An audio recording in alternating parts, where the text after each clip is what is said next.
You're listening to a Roddenberry podcast. Mission Log, a Roddenberry Star Trek podcast, episode 596, Natural Law.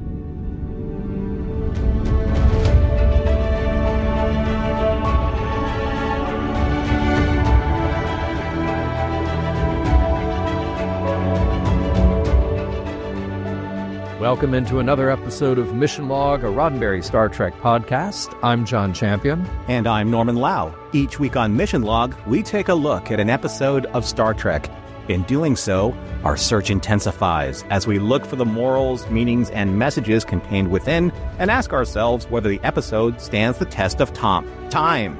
Stands the test of time. This week, Natural Law, the one where Seven and Chakotay's commitment to the Prime Directive intensifies as they try to erase Starfleet's technological traces from a primitive culture, only to find their efforts may be causing more harm than good. John will be back with trivia in a moment, right after I tell all of you how to stay in touch with us, because we'd love to hear from you. Mission Log is a conversation about Star Trek. Find us on Facebook at Mission Log Pod and on Instagram and Threads at Roddenberry Podcasts. The conversation always continues in the Mission Log Discord with near-daily live events and 24/7 chat about the topics you love. Get your invitation to our private server by joining patreon.com/missionlog. While you're at it, one of the most important ways to help your favorite podcast is to leave a 5-star rating and a review at Apple or your preferred podcast platform. And remember, your comments could be used on the show. And now here's John Champion as this week's trivia intensifies. All right, we have a story by Ken Biller and James Caan. Never a surprise to see showrunner Ken Biller at this point in the credits up front. He most recently got the sole story credit for Q2 in our Rewatch, alongside James here, who we most recently discussed when we covered The Void. And at this point, James's credits with the Trek franchise come to an end. You may remember that he started way back with TNG when he co-wrote the story for the Masterpiece Society. Of course, he was also working as a producer on Voyager during this final season, and he went on to many more producing and writing credits in The Biz and novelizations along the way, too. Now, James also happens to get the sole teleplay credit for this episode as well. It was directed by Terry Wendell, and here we round out Terry's 10 directorial contributions to Voyager. He started back in Season 5 with Gravity, and the most recent episode of his that we discussed was Prophecy. We will catch up with him just one more time for a first-season director spot on Enterprise. Now, we have a lot of shots that take place on the planet in this episode, and the majority of those were on stages at Paramount, making use of jungle and other natural-looking set pieces. But they did squeeze in some actual location shooting, which was all at Griffith Park, and that is used over and over again for Star Trek and many other productions in LA, since it is just a few miles from all the studios. All right, time to meet our guest stars, and up front, it's the Ludosians. There's Barris. He's the surveyor who shows up to investigate the Ventu. He's played by Ivar Brauger, who we have seen before. Remember in Season 3 when Chakotay met some very pleasant agrarian Borg? Ivar was one of them in the role of Orem. There's a Port Authority officer played by Matt McKenzie, and Matt is also a returning Trek actor. He played a Bajoran scientist, Weld Ram, in the DS9 episode The Alternate. The Ludosian ambassador, who isn't named here, was played by Robert Curtis Brown, yet another returning guest actor. He appeared as Vedic Sorad in the second season episode of DS9 Sanctuary, and he was the guy who told those poor refugees that they would not be welcome on Bajor. Clegg, the flight instructor, is played by Neil C. Vipond, and yes, he's a returning actor too. We saw him as Derek, a Klingon, in the DS9 episode Once More Unto the Breach. This is Neil's final Trek credit. We lost him in 2022 at the age of 92 after a career that spanned 6 decades. And now let's meet some of the Ventu, the indigenous people of the planet Letos. There are actually 12 total uncredited actors who appear in those roles. They are a mix of one-time background performers and a few who appeared in other uncredited background roles in the Trek franchise. But we want to focus here just on a couple who have more prominent roles for this story. The Vaatu girl who comes to the aid of Seven is played by Autumn Resser, who made her TV debut in this role and then didn't stop working ever since. You may have seen her in prominent recurring roles on The OC and Entourage, to name just a couple. In recent years, she has turned her attention behind the scenes as well as acting, which has given her executive producer credits on multiple Hallmark movies. Finally, the healer who forms a bond with Chakotay is played by Paul Sandman, and he was on an episode of DS9 in an uncredited role as a Klingon in The Way of the Warrior. But his Trek credits don't stop there. He played a Klingon 3 more times in non-TV roles. He appeared in the games Star Trek Klingon and Star Trek Klingon Academy, and then his visage was used as a Klingon throughout the marketing materials for Star Trek The Experience when it opened in Las Vegas.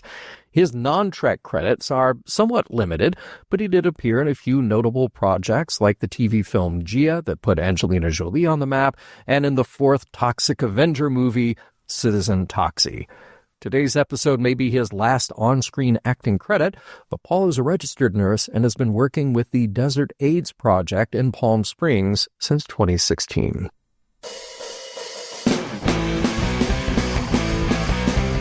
Welcome to the shallow end of the Delta Quadrant. If you have a primitive civilization inside a force field, is that a reservation or a petting zoo?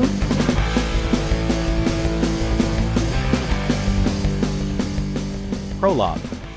En route to a warp field conference, Chakotay takes a scenic detour over kilometers of lush forest, while 7 of 9 insists they stay on schedule.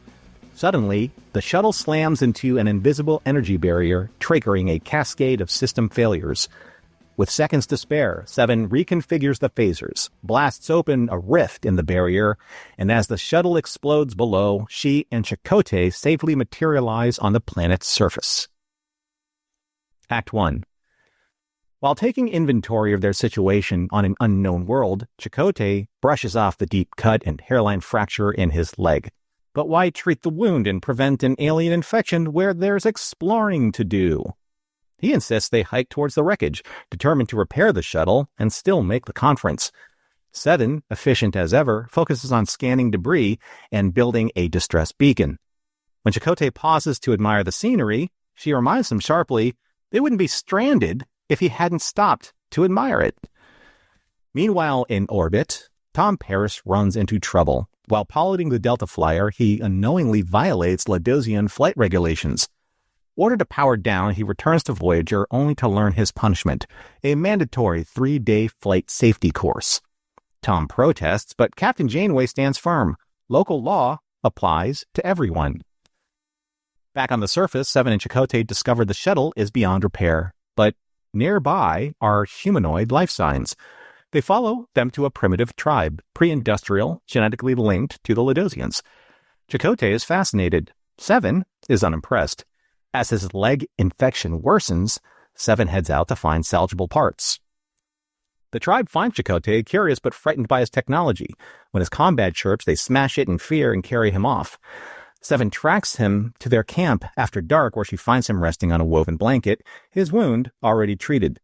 They found me, Chakotay explains simply. 7 argues they shouldn't interfere, but he counters that sometimes there's no choice. Exhausted, they agree to stay the night, 2 Starfleet officers surrounded by people, untouched by progress. Act 2. On Voyager, Harry, B'Elanna, and Neelix tease Tom about pilot school. Tom laughs it off, confident he'll charm his way into skipping straight to the test. His confidence fades the moment his instructor beams aboard, Mr. Clegg, a humorless Ladosian obsessed with flight safety. Before Tom can blink, Clegg launches into 4 straight hours of safety procedures. As Harry and the others beam down for shore leave, Tom's smile disappears. Back in the jungle, Chakotay begins communicating with the tribe using drawings and gestures. River, mountain. Thank you. When one man points to his rank pip, the commander offers it in trade for a charm. Moments later, the tribe begins painting versions of his tattoo across their own foreheads. When Seven returns, unimpressed, she reports finding the shuttle's deflector dish 6 kilometers away. She believes it could be reconfigured to send a signal through the barrier. Chakotay suggests local guides, but Seven refuses. Minimal contamination. She seeks out alone, methodical, driven, and already annoyed. Her progress doesn't last. She trips, loses her tricorder down a fissure, and can't retrieve it. Frustrated but undeterred, she presses on through the rain. Meanwhile, Chakotay accepts a hand-carved walking stick from the tribe. They exchange a gesture, fist to heart, then open palm. For a moment, Starfleet formality gives way to a quieter connection. Act 3. As night falls, a storm sweeps in. Seven shelters under a tree when a young Ventu girl, who's been quietly following her, approaches.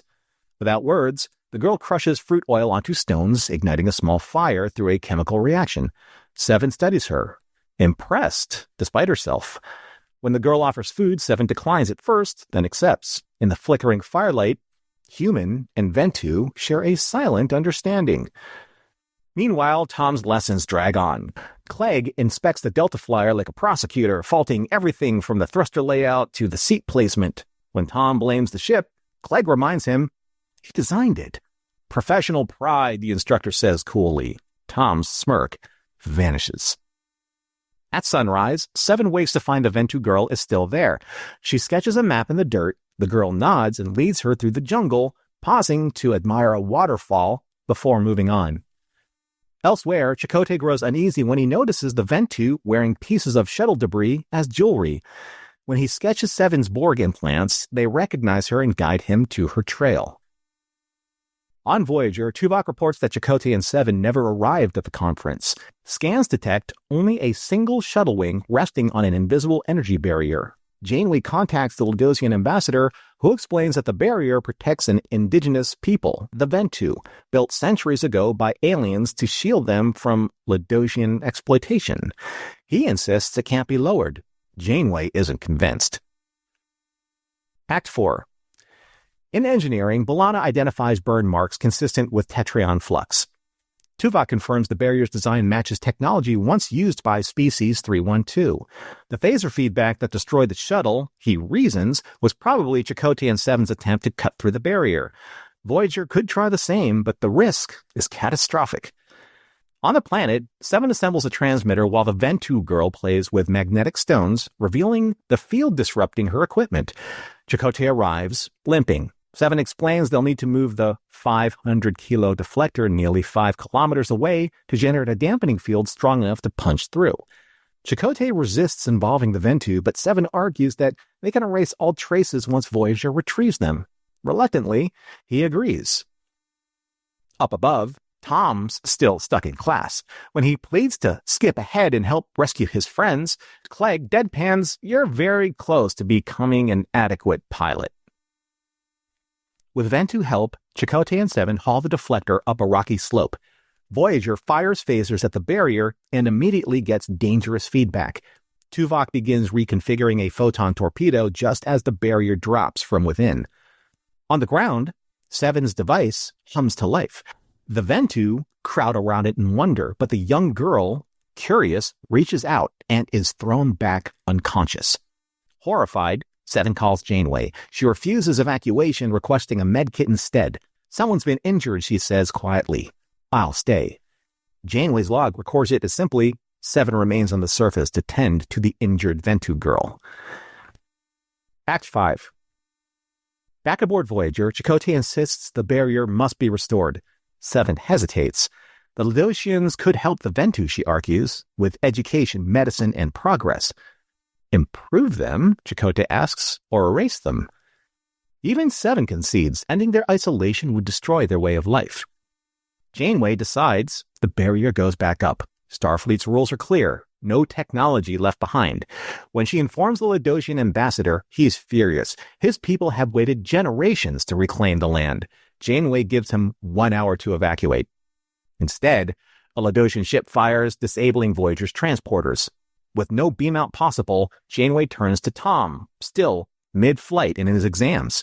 She sends encrypted orders. Tom pushes the flyer into a dive, ignoring Clegg's panicked shouts. "You're going much too fast." "Yes, sir," Tom grins. "I'm in a hurry." He dodges enemy fire, beams up the Ladosian expedition, and seals them behind a force field. When his transporters fail, he swoops low, targets the deflector, and vaporizes it just as the barrier reinitializes, protecting the Ventu once again. Clegg, pale and shaking, announces Tom has failed his test and is banned from flying in Ladosian space. Tom smirks. That won't be a problem. Later, in the cargo bay, Seven confides her concern that the Ladosians might someday replicate her modifications. Chakotay reassures her, for now, the Ventu are safe. Seven exhales, a faint smile forming. Warp mechanics can wait.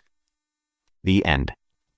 Is it Letos or Letos or Letos? Because you took us there and back, and in my head it's like, was somebody looking at some Lego and just said, "Ooh, let's change a letter, and then that'll be a planet name." Yep. Sometimes it's just as inspired as that. Probably that. Well, nicely done. We've got a lot to cover today with Chakotay. If we didn't tip the hat too much at the beginning, there's a lot of Chakotay intensifying in this episode. I mean, it's starting off with the shuttlecraft trip. First of all, I mean, I don't know if the JC shippers they agree with me on this, but I do like the chemistry between Chakotay and Seven or Robert and Jerry. I think they act well together. But when he says, "just admiring the view," the double entendre intensifies. Yes. Right? Yes, it does. Yeah. Yeah. I do like all of this stuff. I like the effects, seeing the shuttle flying in daylight. We don't get a whole lot of that. And it is honestly intense and scary to see it kind of fall apart like that in the atmosphere. But kind of a strange thing. The emergency beam out worked. Right. And the transporter was nice enough to keep working even though the shuttle was exploding. And it had the good sense to materialize them in a standing position. Right. Yeah. So, yeah. Is there anything it can't do? Well, let's add to that list. So in 5 seconds, so Seven fired phasers, then the shuttle punched through the rift, then the nacelles got sheared off, then the hull split in half, and then Chakotay and Seven beamed to the first surface with full tactical gear, their little bag of whatever it is, and the only thing that happened was Chakotay's leg got cut. Yeah. Well, see, that's the thing. What the transporter couldn't do is just repair that injury before it rematerialized them. You would think that the transporter could do that. Yeah. And then Seven says you have a hairline fracture, and actually, I'm just going to point out his hair is fine. Yeah. It's his leg that's messed up. Yeah. Well, he ain't got time to bleed. No. But you do have time to just ignore all safety protocols and walk around with an open wound on an alien planet. I mean, sure, that's not a bad idea, right? Yeah. No, I love this whole pretense that Tom has to go to driving school. Right. I mean, we've been there with the embarrassment. You get a ticket and you got a choice. You pay the extraordinary fine or you do the remedial class. I've done one online, did that in Illinois. It's kind of like, okay, so we did Drive this season, which was earlier on in season 7. Yeah, we reviewed that to thunderous applause. And and what is this, like Drive 2 Delta Flare Boogaloo or something like that? Boogaloo, yeah, it's that, yeah. Ignorance of the law is not defense of the law, Tom. So Daddy Admiral's not around here to save you from that. Admiral Dad. That's right. That's right. Now, it is kind of weird that Chakotay and Seven shuttle crashed in the atmosphere of the planet that is right there, and nobody on Voyager noticed it as soon as it happened. Right? Yeah. So there's a lot, and I'm going to get to this again when we wrap it all up, but there's a lot you have to take with a grain of salt. Voyager is there in orbit, and nobody says, like, hey, there's an explosion. Exactly. Looks like shuttle debris. It's like, so we've never been able to penetrate the shield ever in the history of these aliens protecting these people, but we just ignore an explosion on it. Because, no problem. Someone's sensors did not intensify. So that, whole thing about like treating Chakotay's leg, I mean, did they not even like learn first aid splints in basic training? You would think that he would have learned that. He would also think that Seven has downloaded, the contents of Starfleet Safety 101. I think. Yeah. But then Seven, she's coming in hot when she walks into that the Ventu area where Chakotay is convalescing, and I love this contrast throughout the episode that Chakotay has already made peace with them because his people probably intensified as soon as he got there. Oh yeah, these are my people. Yeah. I also wondered, could Seven not have just used some nanoprobes or something to help heal him? I know those nanoprobes can do anything. Those are only reserved for hard criminals and psychopaths. I mean, yeah. Right. Seven's hair starting to get disheveled, meaning that something's going to happen. Telltale sign. Always. I got a note about that coming up as well, because it gets disheveled in stages. It does. When we come into the top of Act 2, did you find this as awkward as I did, that there is this blocking where Harry, B'Elanna, and Neelix are walking from one direction down a corridor. Tom is coming from the opposite corridor. They're in conversation, and then Tom. Oh, yeah. No, he was right there. He was right there. I think they're purposefully ignoring him, sucker, you're going to flight school or something like that, right? Right. And then they have to stop. Yeah. It's just, oh, God, it was so weird. Yeah. No, wait, no, that was before that. This was before he met with Clegg. So, yeah, right. I'm just saying, right. Oh, it's because they knew he was busted. So he had to meet. Yeah. Yes, exactly. That's right. Yeah. Right. Yeah. Tommy joining us. Oh, no, right. You got to go to detention. Love it. Yay, Harry. It's about time. And then we meet Clegg. Right. And he is giving serious Mr. Hand vibes. That is who I picture. Look, if you're going to bring back a Ray Walston in a non-Boothby appearance, he could just be the future Ladosian version of Mr. Hand. I am so glad that we write our notes independently, because when I was placing my notes in our script and I saw you reference Mr. Hand, I was like... he's my people's, and I intensify that. Yeah. Tom in the driving instructor has said it's shades of Spicoli versus Mr. Hand. So you have Tom saying to Clegg, I've been thinking about this, Mr. Hand.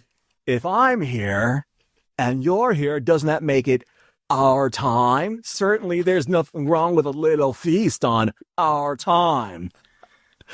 He should have ordered a pizza. With pepperoni. We know that, right? But then he'd be testing Clegg's threshold with that. So yes, if you didn't get that reference, you are not old. But look, I really like it. Scenes like this, they're simple, they're on the nose. I love it whenever Star Trek does something like establishing communication with an alien species. Now we're back on the planet. That's what's happening. And there's no other way to write this, really. They write it correctly and efficiently. And I like seeing Chakotay having this breakthrough with the healer kind of elder tribesman. And then that Seven has been working really hard because now 2 strands of hair are not in place. I know. I'm a little concerned. It's very tense when that happens. Yeah. So it's kind of literally littler on the nose. In this episode especially, because you were mentioning this earlier, that Chakotay is, he's with a native species, a First Peoples, if you will. And then they see Chakotay's tattoo and they start doing that. I mean, that's forget the technology. That's contamination right there. I was going to say, there are many ways to contaminate a culture. Tattoos here are one of them. Yeah. And then, Seven definitely working hard because now most of her hair is out of place. Shouldn't she be having an easier time in an environment like this? And again, it's not just about the hair. We're having fun with that. But wouldn't her Borg tech come with useful things like an air tag or something where she could see, oh, this is a direction that I've gone. This is a direction that I've come from. And here's what these, natural objects look like. Yeah. A Borg tag. I like it. Borg tag. Yeah. That's what I like they it a lot. Yeah. Our mission log. That's ours. Yeah. The interesting thing, Chakotay and I guess his interpreter, they saluted each other and it looked really similar to the Mirror Universe's Imperial salute. That it did. It's, fist to the heart and then extend the palm forward. Yep. in that very Sieg Heil type of maneuver. And it's like, okay. Yeah. You think they might have come up with something else? Yeah. There's could have been anything if you had the whole universe. fascism or first people's thank you. You never know how the universe works, right? This planet has many similarities to Griffith Park, including crickets that chirp at night. True. Mm-hmm. Yeah. I do like watching the scene with like Seven and the Ventu girl. It's like the Ventu girl knows only survival. Yeah. And Seven has given up a lot of that because, well, first of all, she's bored and that kind of like, need that kind of survival. But understanding that getting to the root of survival, just food and heat and shelter. Yeah. I thought it was brilliant. Great scene. Mm-hmm. Also, great scenes. I love Tom getting called out because I love him trying to manipulate Mr. Hand. We're just going to call him Mr. Hand from now on, but it is Clegg. Yeah. But I love him saying like, oh, yeah, these things got overlooked and, poor design. And I love Clegg calling him out. You designed the Delta Flyer. Right. Yeah, I love the whole personal pride thing. I do love watching Tom like squirm under the pressure. And I wonder if Paris Spicoli, he was like, yeah, I really could use some pepperoni pizza right now. Yeah. A lot of great photography in this. Very CG waterfall that that the little girl takes Seven to, but that's okay. Yeah. The debris that the leader shows Chakotay, that's like, I think this might be a really good album name too. Mm-hmm. It was a sack of contamination. Oh yeah, that is the Rage Against the Machine cover band. All right, you got your marching orders. I loved Seven's ponytail mode. Mm-hmm. It's still efficient, but a little bit more relaxed. Yeah, exactly. This is a good look. Oh, and we mentioned this before. I mean, come on. It's like the explosion doesn't count as being recorded by sensors because they're talking about stuff like the Ladosians are up there with that really big apparatus and they can tell that like Tom's flying around and speeding, which is illegal. Yeah. But there's an explosion that happens and like, everybody's asleep at the wheel in this throughout to get this thing set up. I do like we have our mention of species 312, and I thought they might be from Chicago. Oh, what up? Yeah, 312. I wonder if Tuvok knew what time it was. Oh. But did anyone really care about? Did anyone? Yeah, time. Mm-hmm. Mm-hmm. Yeah. All right. Chakotay doesn't want the Ventu to help him, but they've literally contaminate this culture all over the place. Like we're counting down to the end of the episode, right? And Chakotay is like, oh no, we can't have them drag this thing. Like, no, you probably can. Yeah. At this point. Yeah, exactly. It's like, how much more contamination could there be? And the answer is none. None more contamination. None more contamination. And then if you're in for a penny, you're in for, 500 kilograms. Yeah, I had to do all that math. I don't like metric. I'm sorry. No, I just don't like doing it.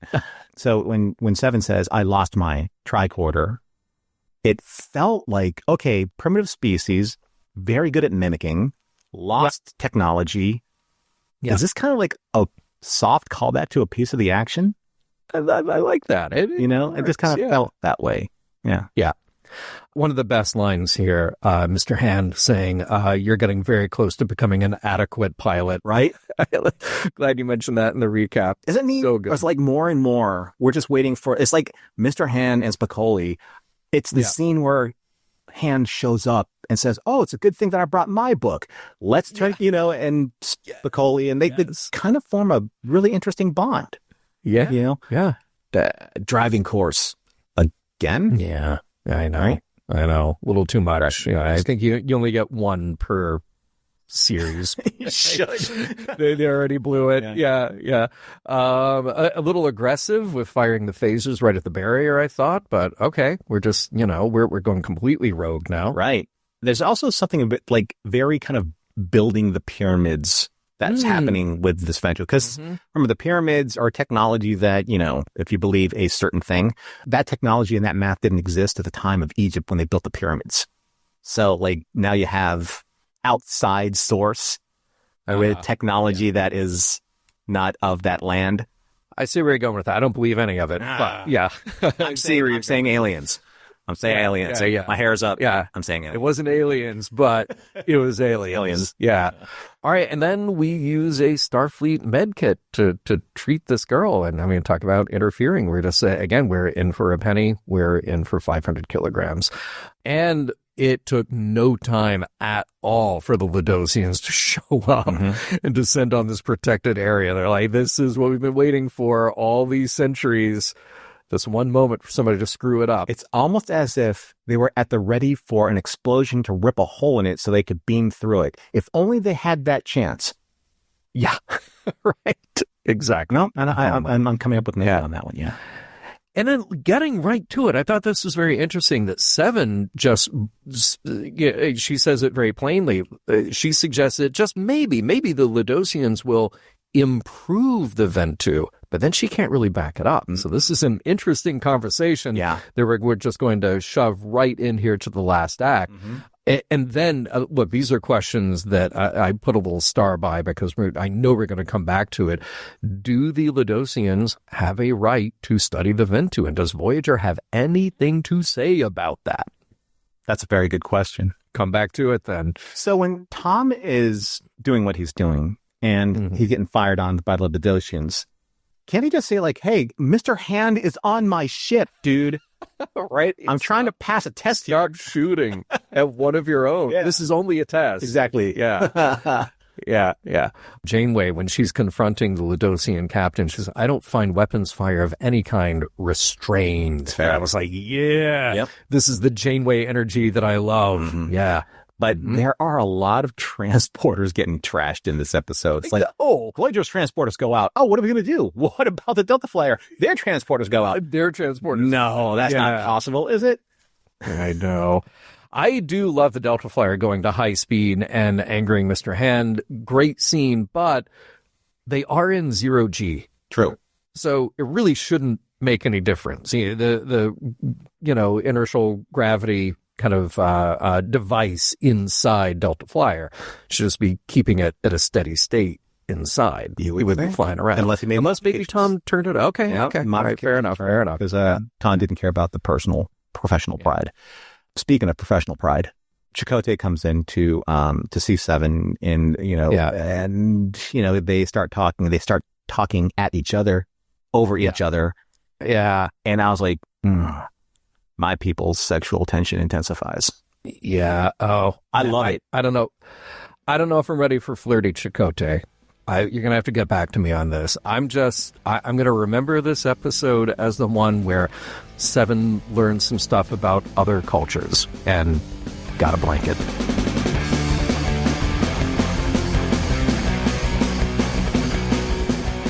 We'll get right back to natural law after a quick word from this week's sponsor.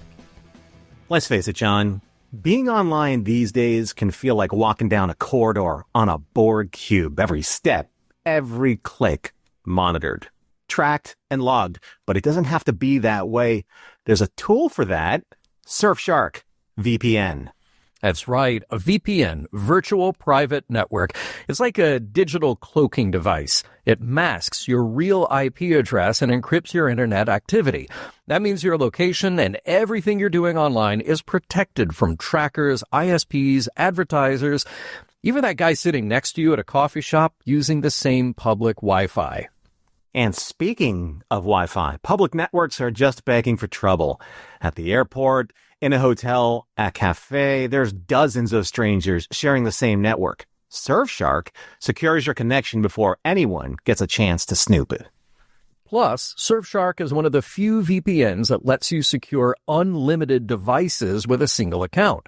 So whether it's your phone, your tablet, your laptop, your whole away team is covered. And if you travel or, like us, keep up with sci-fi from around the world, you'll love being able to bypass geo-restrictions. You can access the content you love from virtually anywhere. Just set your location in the app and beam in. Hey, you want to take it even further? Surfshark also offers tools like Surfshark Alert, which notifies you if your personal data, your emails, your passwords, have been exposed in a breach. That's like having a red alert system for your digital life. So if privacy and security matter to you, and they should, then now's the time to take action. There's a 30-day money-back guarantee, so you can try it risk-free. Go to surfshark.com/Star Trek or use the code Star Trek at checkout to get 4 extra months of Surfshark VPN. That link and the code are also in our show notes. Stay secure, stay private, and explore the final frontier without being tracked.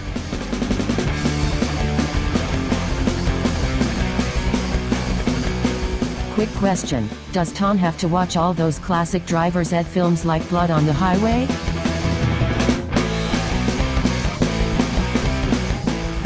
I feel like there's a lot of stuff we'll hit in our morals, meanings, messages. So I do want to open this up with kind of a light thought, but no less important, the rule book. What happened to the rule book? Because the Ledosians, they are a warp-capable, they are a space-faring society. They have rules, they have technology, they have all these things going on, and they are well aware that people, other species and other ships will show up at their planet.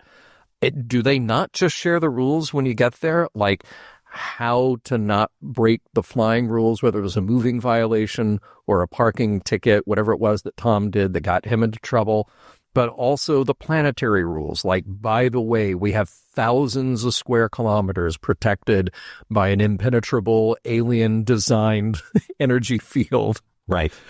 Nobody brings any of this up, and it's very disconcerting to me that there was not a conversation.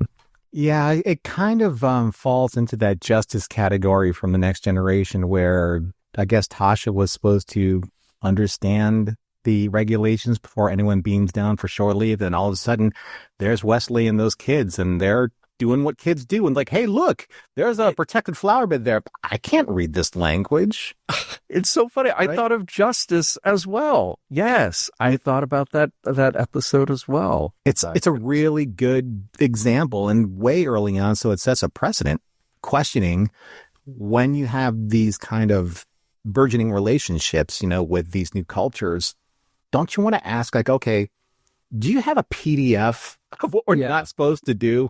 Because I don't want anyone. And also, someone says, okay, so you have to have clearance to be able to go down to the planet, and then you have to have clearance to go to the seminar. And they know that they didn't show up at the seminar because Tuvok says, hey, look, they didn't check in. They didn't get their name badges. They didn't get a free drink, anything like that. So they know that these people are going through the orbit into Atmo, and they're like, just stay away from that one spot that's on your map. Just don't go anywhere near there. Don't go there. Please don't go there. And you would think, again, that Voyager showing up and being in orbit for however long it's been there, just doing scans, just, hey, we're just scanning, we're just seeing what's around. Can we get a map? Maybe the map has the big energy field on it. And maybe, I like your idea, you get a rule book, you take that rule book and you just download it into the ship's computer or the Delta Flyer's computer, because you don't let Tom out of the gate without any sense of direction. Right.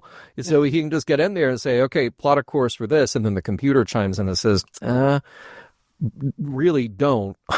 Right. Because you shouldn't. You're going to violate a law by doing this. Like, there are so many ways we could have avoided so much of this. But you feel like, as legitimate as our questions are, you can almost feel like, let's just shoehorn all this stuff so we can get past these logistical issues and go right into the story, which is where I feel like, of course, we were, kind of like we were forced to swallow a lot of issues. Indeed.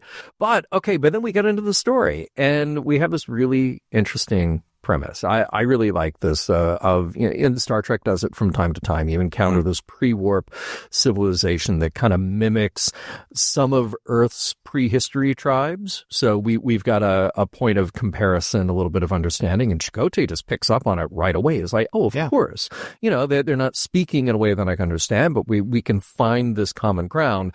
And I just love watching him navigate that, not because, he's magical and special as the one Native American on board, but he is the one who is paying attention to that kind of thing, right? Right.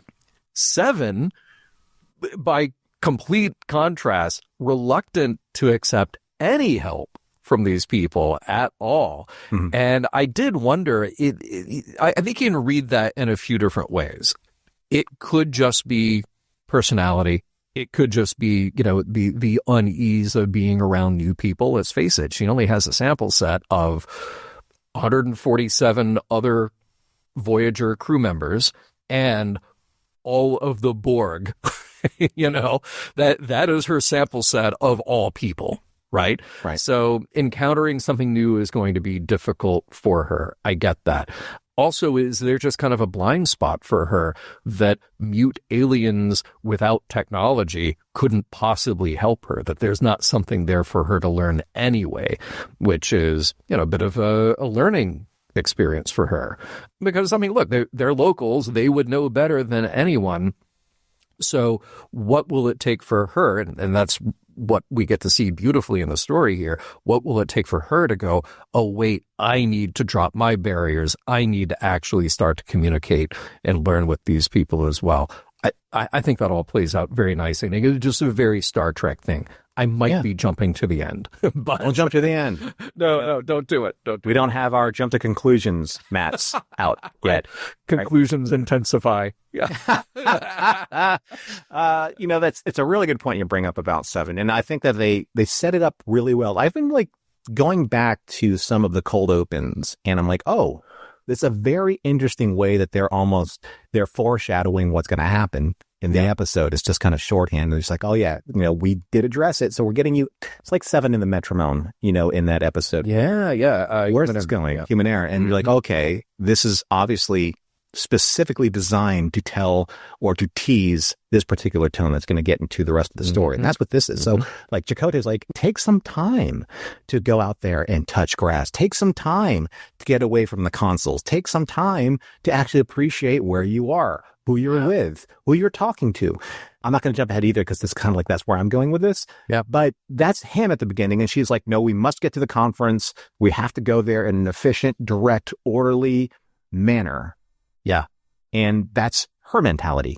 And then they get down to the planet and they're almost kind of switching roles in a sense, because Chakotay is like, you know what? I know of enough Starfleet to know that we effed a lot of this up and we got to fix it. But we also got to protect these people from the stuff that we effed up. And now it's allowing all of these other people to say like, hey, look, it's exploitation, colonization time. And we're ready. We're ready. For generations. We got the people, we got the labor power, we got the pickaxes, we got the mining rights, all that kind of stuff. Because those guys were on that surface, I would say the surveyors, so fast. Right? How little have they learned over these generations and generations since the aliens, since Species 312 set up that energy barrier? Mm-hmm. Because, look, it's a little unfair, honestly. And we can very easily debate, who's doing right or who's doing wrong here. But it's a little unfair for somebody else to come along and just go, yeah, this species, they need protection. So we're going to do this thing. We're going to protect them in a way that the others who are naturally curious because they're related, they share genes, right? And I mean that with a G, not Jeans, but we're going to set this up and presumably not give them enough information, or maybe not set this up in a way that we can perpetuate the understanding that this needs protection. And again, we can get into a whole question about whether or not they, quote unquote, need the protection and who that serves. But point is, it was set up that way. Also made me wonder, will we ever get to a point on Earth that we use more and more advanced technology to, quote unquote, protect other civilizations? Right. I mean, we're very good at drawing, fake borders in the sand and just saying okay, well, here's my land, here's your land. But we do have protected indigenous peoples as well. And there are many ways that they are protected, but, Yeah, but the argument could be made here. And I know this is not where we need to go, but you would have to demarcate certain protected areas on a map if people didn't come here and created the map in the first place. Well, there you go. Right? So it's not like, there's not like there's this kind of like altruistic motive about like, oh, we're going to treat these native peoples and free peoples fairly, and we're going to give them this section of land. No, remember, it was their land to begin with. Exactly. Right. So it doesn't matter how good, it doesn't matter like how, how prosperous you bring these people to be. If you can say that we've done that with native or first peoples, in either this country or Canada or anywhere in North America. But it's like, here's the thing.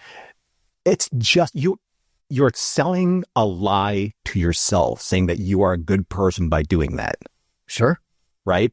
Sure. And I mean, I'm not sure if this is kind of like what we're trying to see in Star Trek, especially with this, but it's like, let's go back to A Private Little War. The only reason why that the Federation was interested in arming the other side of that battle against the Klingons, because the Klingons was arming the other side of those people. Yep. So it's like, it's not that the Federation wanted to make these other people technologically superior. They got dragged into a proxy war. Yeah, they got dragged into a proxy war. Yeah. Right. So that's like this thing here. Like if those people, the people that, the Ludosians, if they really wanted to say, we have been studying anthropologically this species for generations.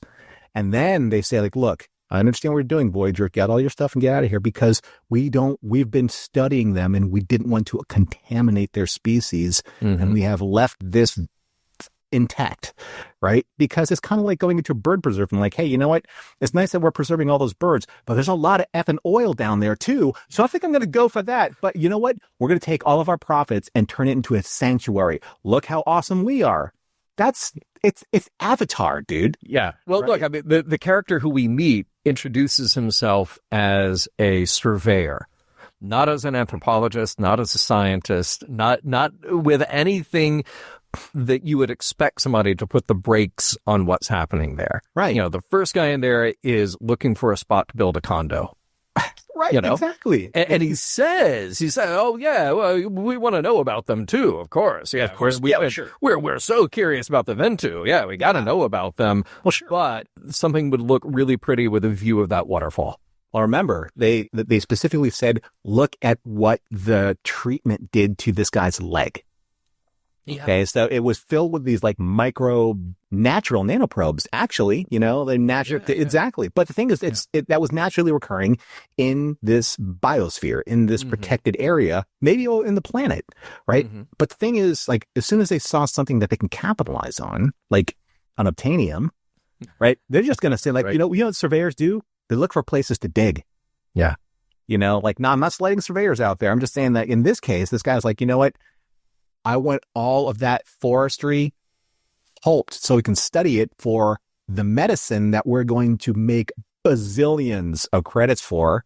So that, that one facility that didn't have the medication that could only like serve the rich people, they can afford that medication. Or the guy that like, in workforce that captured all those people and like, they brainwashed them to become a workforce that they didn't, legally have rights to. Hey, they need this medication too. So we're still in the Delta Quadrant, and we're not that far away from like all these other planets. So it's like, hey, look, if there's a way to capitalize on this. Oh, by the way, yeah, sure, indigenous people, we'll set you up well, right? We're going to do exactly what Captain Cook did. We're going to go to New Zealand. We're going to have a handful of things that you don't understand. You're going to sign this treaty, and now we own all of New Zealand. Yeah. Trust us. It's funny that I didn't want to get so worked up about it, but I'm very passionate about this kind of stuff because there is a very interesting balance in the conversation, the global conversation of Star Trek, of exploration versus colonization. Yeah.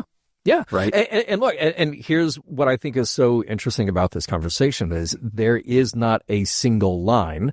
There is not a very clear line. Unfortunately, what happens is we realize when it's too late, when we are too far on the other side of that line. Yeah. And in a situation like this, complicated even further by the fact that Voyager shows up. Voyager's got all of these sort of baked-in rules. We have a thing like the Prime Directive. We have a thing like these morals and ethics that hopefully guide the principles of all the people who are on board these starships. And yet hands are tied when, even when Voyager, or at least some of Voyager's crew, are the instigators of what's going on here. There is a big problem with a captain and this very powerful starship to say, we don't know what to do next. Mm-hmm. We just don't know, because we don't really fit in here with your laws. And look, as sort of dumb and comedic as the Tom Paris plotline is played here, it very, importantly serves the point early on to say, hey, when we show up in a place and we break their rules, we abide by their rules. Unless she said it herself. She did. She said, she did. Federation policy is that you have to obey local laws. Yeah. Unless you don't. Unless you're Jean-Luc Picard and the kid, the 15-year-old kid on your ship broke some flowers. Well, see, so that teenage jogging planet. Yeah, so I brought that up a couple times, in the course of talking about justice on very many occasions when I reference it, because it sets an interesting precedent, just the same way Measure of a Man does with the Doctor. Mm-hmm. Like, it sets this precedent of, okay, we respect your laws until we don't have to. Mm-hmm. Right? And the reason why we don't have to is because we have bigger guns. Yep. Right? So I'm not saying that that's Starfleet. I'm just saying that this is an example of sometimes when you get pushed and you can push back, then whose rules are you really following? Yeah. Right? Because Janeway's like, yeah, look, it's nice on all that you're, restraining yourselves, that you're not opening full on like phasers, but we can punch a hole through that armor of theirs and we can do what we want. So what do you want to do about this now? Yeah. Right. So we can do that. And you've seen us do that. So that's what I mean. Like, yeah, I don't like it when Star Trek is forced into a corner of being heavy handed and say, like, you know what? They didn't stick phasers on this ship for nothing. Yeah. Right. Yeah. But I don't think that necessarily they're forced into a corner of having to come back being heavy-handed. They ultimately, they're forced into this corner of, we don't have a good option. Yes, we have the bigger guns. Yes, we could blow all of these other ships out of the sky, but our ethics will not allow us to do that. And at the end of the day, this is not our fight. All we need to do is get our people back, and then so long, see you later. Now, is there an implied moral obligation after that happens? Because who knows what will go down on that planet later. Well, I remember that there was the episode with those two, the Vaudouar and the other, and non-Vaudouar. Yeah. Yeah. It's like, hey, like Janeway she just noped out of there. She's like, nah, not our problem. Yeah. Like, you can't kick a beehive and expect like no one else to be stung and say like, oh, I'm sorry, I'll pay for your hospital bills because you just got stung by 1,000 bees of a hive I kicked your way. Yeah. Right. But sorry, dude. It's like, yeah, I kicked it, but you didn't have to stand there. That's not, that's like the logic of this. Like, sorry, we, our guys, their shuttle exploded and, they're supposed to go to a conference and they did all this stuff to this native people and they're trying to get out, but you guys can figure it out from here. Yeah. But we won't let you figure it out from here. Right. Figure out the force field on your own. Good luck with that. Good luck. How strong is that shield protecting these people? What if the Borg show up and want naturally occurring nanoprobes?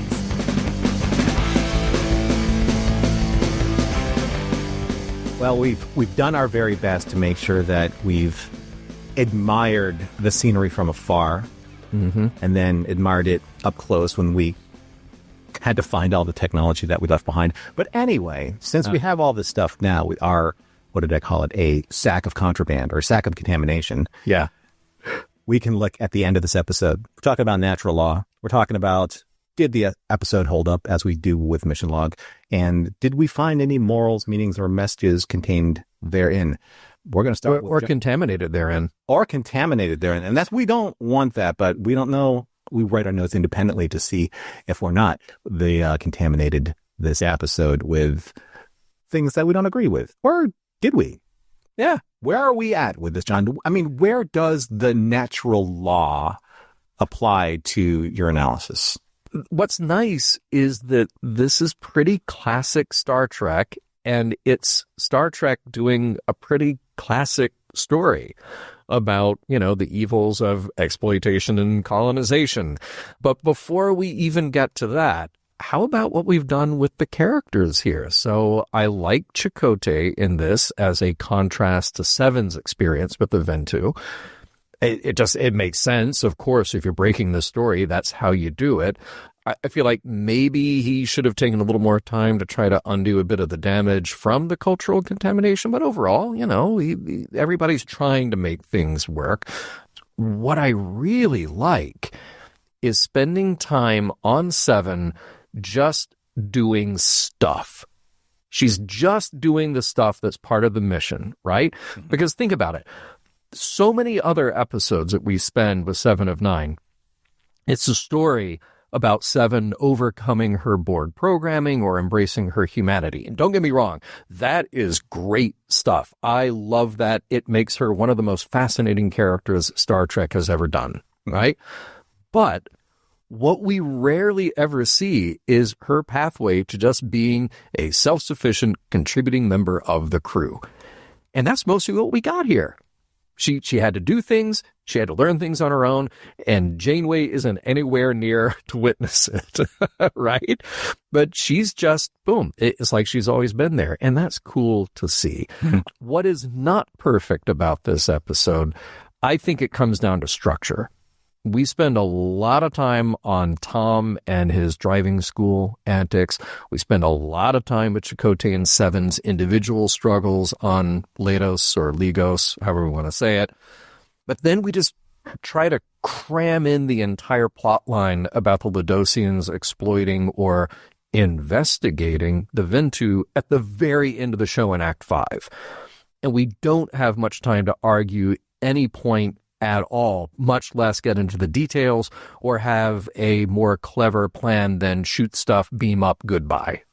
But if that's the worst problem with this episode, it actually still works pretty well in the greater scheme of things. It is Star Trek doing its Trek thing.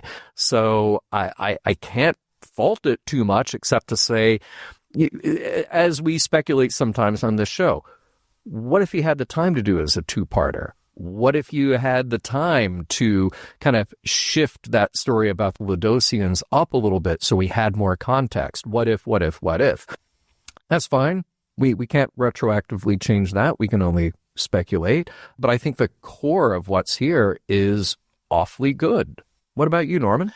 I am pretty close to being on the same page pretty much with everything here with what you're saying, John. I think that what I like about this episode and where I think that I also liked and compared it to James Cameron's Avatar. I haven't seen that, the first movie. I haven't seen the new movies, but the first movie, I only saw it twice. I saw it once.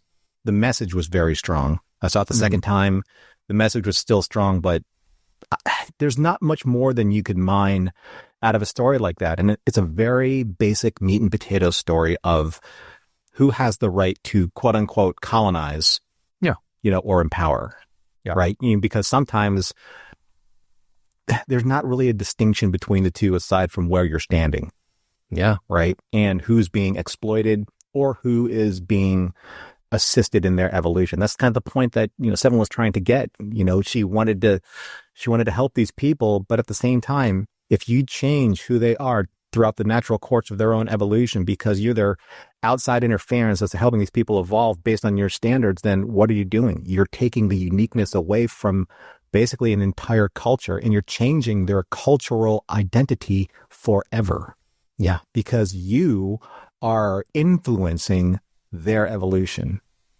And if your conquistador ship, in a way, never found that coastline, then you never would have looked for a way to, 1, survive, 2, how 3, indigenous people, 4, exploitation, 5, treasure. So, right? Because that's right. Pretty much kind of like the pattern of colonization. We're going to go find somewhere that no one has ever found, and then we're going to find how much of this that we can reap in terms of not just the rewards of the land itself, but the credit when we go back to our monarchies, i.e. Spain, i.e. Britain, i.e., name it culture, the church, things like that. So yeah, it's very on the nose, and that's okay. I think that the real spotlight here is just watching Seven understand that, the further away she gets from technology, the more human she becomes. Yeah.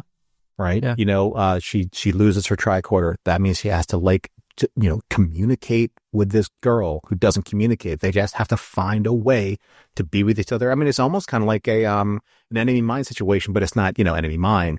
But they're just two people who are trying to communicate and figure out what's happening. And I think that there's something really, really wonderfully basic about it, because sometimes you're just like, no, it doesn't have to be technobabble everything. It doesn't have to be technology saves, the day. It's just, are you doing the right thing for the right reasons? The real right thing for the real right reasons, right? Because sometimes when you can basically justify anything, again, if you have the ability, the might, the perspective, all of that, because just because you want to do a good thing doesn't necessarily mean you have the right to. I agree with the whole thing with Tom's story. Look, I give Tom a lot of flack. Rightfully so. But at the same time there, it's not that I don't like Tom or, I don't like Robbie's ability to bring Tom to life on screen. It's just, you could take that entire chunk of storytelling, give it to Chakotay, and really flesh out what was going on between Chakotay and Seven and see where they came together and drifted apart at the same time and where they reconciled the issue with what do we do with the Ventu. And then you have this whole other angle with the Ladosians and why are they so invested? So there's only so much time to tell a really good story. And I think they told a very solid story. The structure's there. You're right. The pacing is way off because we're like, oh, well, Act 5, that's where we're going to get our moral. So it had the possibility of being one of the great episodes. Yeah. And unfortunately, it just fell short and it became a very good episode. But I still like it. And I still think it holds up. See, there you go. And very good is very good. Yeah. Yeah. And that's fine for a series where we have definitely had criticisms when there were some clunkers right in a row. Season 7, man, it's got a lot. It's got going for it, All right. So if we did try to cram the moral into the final act, let's see what we took away from this. What I really like here is something that I alluded to earlier, and that's that the episode is okay with being ambiguous. And, you and I have kicked around a lot of episodes that we might compare this to, and I came away with Justice and Friendship 1 and Who Watches the Watchers, and I'm really glad that you mentioned A Private Little War. That one had not occurred to me, but yeah, why not put that in there too? But it's one of these stories here where, we think we know what's best for other cultures, and we think we just play by the rules, and we moralize a little because, hey, it's Star Trek, and if we follow the Prime Directive, then it'll all work out. But natural law doesn't make it that easy because, all right, well, look, first of all, you and I have talked about the big grains of salt that you have to take along with this. The Ladosians don't have any kind of warning system about the energy barrier. Chakotay, because of course we know that he is the rogue anthropologist that he is. He just goes way off course and wants to check this out because, hey, it's Tuesday. And then Voyager's solution for fixing the situation, it is treated as sufficient, but we really don't think about what the long-term impact is because we got to get out of there before the credits roll, right? But still, this episode raises some good questions and not purely about alien societies because, hey, here on Earth, we have cultures that are off limits. And sometimes it's to protect them. Sometimes because contact is dangerous. And in many cases, those protections are the result of earlier, often damaging contact. But then that's the part that to me opens the door to even more complexity, right? Because then you have to ask some questions. Who made the decision to put up those barriers? Did everyone in that indigenous culture agree? What about the members who wanted to reach outward? And what happens when someone else with different values comes along and decides to break those rules? At what point does curiosity become exploitation? Talk about that big fuzzy line here again. Because here's the thing. Even well-intentioned scientists, explorers, or diplomats, they may cause harm. And when that harm occurs, even if it wasn't deliberate, we're still responsible for the consequences. And there it is again. There's that thread that we have followed before just last week in Friendship 1. We try to do the right thing. We try to anticipate the outcomes, but we never really can. So we keep going, carefully, thoughtfully. And as always, we have to be prepared to clean up the mess that we might leave behind, even if we didn't create the problem ourselves. So look, the Ladosians, they look like they have the potential to be horrible exploiters, horrible colonizers. But I can't blame them for being curious. Curiosity is human, but the aliens on Star Trek, they are us. But the lack of care, the assumption that their way is the best, that's where they start to reflect the worst in us. Selfish, exploitative, blind to the complexities of the cultures that they study. So I think there is a way forward, a way to ethically allow for exchange, for learning, for mutual benefit, but it takes care and it takes a lot of humility. What about you, Norman? I mean, we're really on the same wavelength here. And maybe that's like a testament to, how well the story is told in most of it, because it's telling you this very specific, relatable Star Trek story that stands the test of time. Usually we don't timestamp our episodes, but I need to say this specifically because the coincidence, it was so staggering that I was doing my script and breaking down this episode on Indigenous Peoples Day. Yeah, right. And then I saw the scene where the Ladosian survey team just immediately arrived on the spot as soon as Seven's contraption broke down the energy barrier. Mm-hmm. And then, there's this entire idea of, as an indigenous people can be colonized for the betterment of their evolution and culture. All this, yada, yada, yada, as Seinfeld would say. But there is a line in this episode that really kind of crystallizes all of this for me. Seven says their isolation may limit their potential, but if that isolation ends, so will a unique way of life. Yes, great line. Brilliant. Absolutely brilliant. And I love that Seven recognizes that about herself. Mm-hmm. Because it's kind of like the Borg, right? They assimilate for the technology, leave all the bare bones behind, but they don't even have a chance to understand what they just did. They just take it.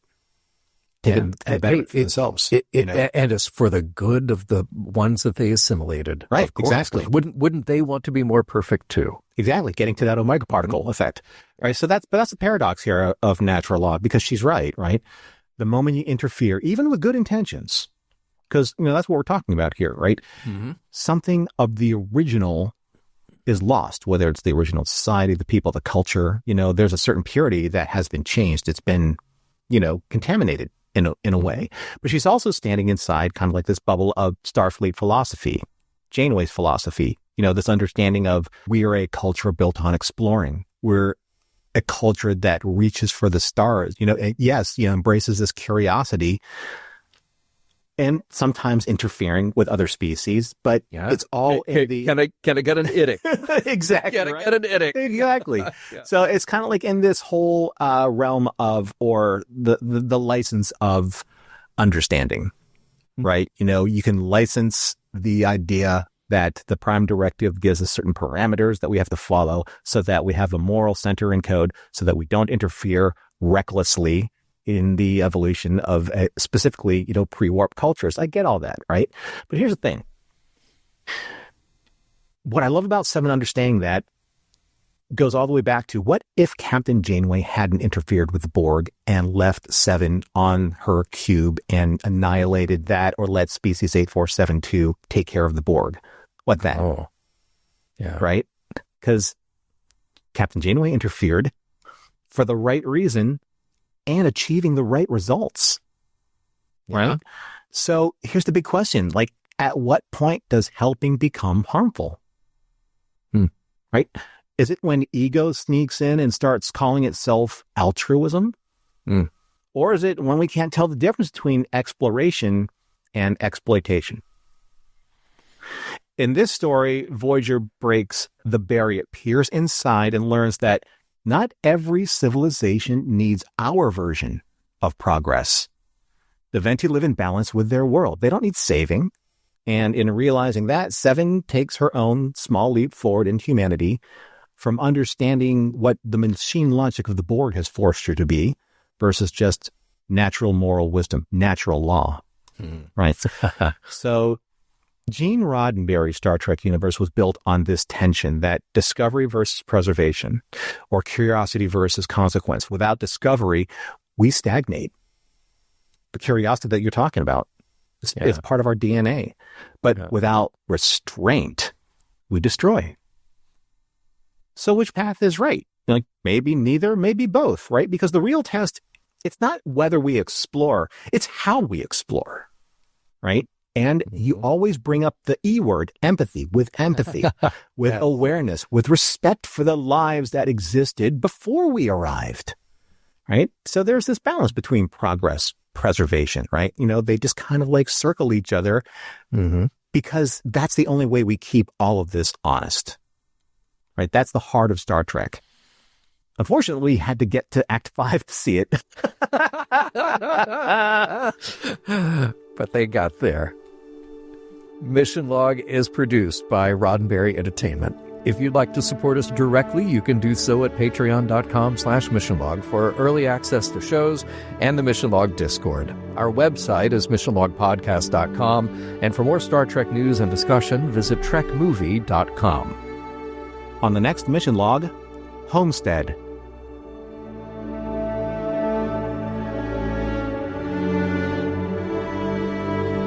Some of the music for Mission Log provided by Warp 11, online at warp11.com.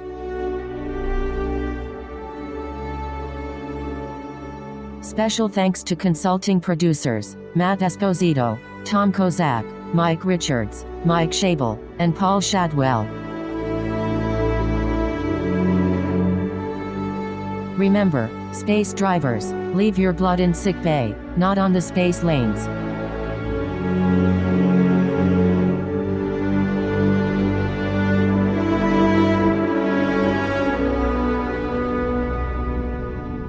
End transmission.